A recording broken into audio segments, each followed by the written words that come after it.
ما تبقى مهندس.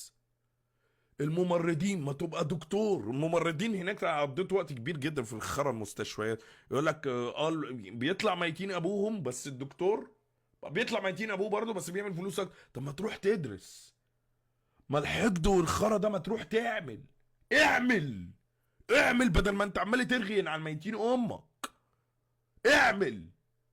عايز تبقى دكتور ذاكر، عايز تبقى مهندس ذاكر، عايز تطلع في الشغلانه راعي ربنا واعمل بذمه، وهتطلع منها طبعا. عندكش ثقه بالله ولا ايه يا حيوان؟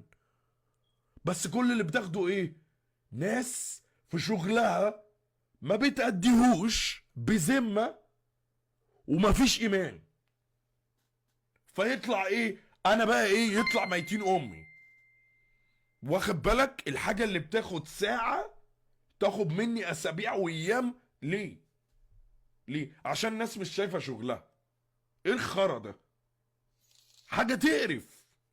حقد وقرف. بدل ما تحقد الوقت اللي بتضيعه يا ابني ميتين الكلب، روح اعمل حاجه.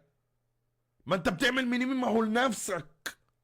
وانا اتولدت لقيت ده موجود عندي ولسه بشتغل وبنعرق ويطلع ميتين ابونا. اسال الايديتورز يا ابني، انا الشغل اللي بعمله بره الستريم اكتر من جوه الستريم. ما بطلع لك فيديوهات اليوتيوب دي ازاي يا ابن ميتين الكلب انت؟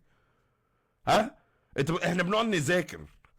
انا والايديتور ببعت لهم فيديوهات، بيبعتوا لي فيديوهات. انا عامل تيم بنقعد نذاكر. الناس ايه الجديد؟ عاوزين ايه؟ عاوزين يتفرجوا على خرا ايه؟ انت فاكرها سهله كده؟ انت فاكرها سهله؟ فاكر كده الحياه كده كله سهل صح؟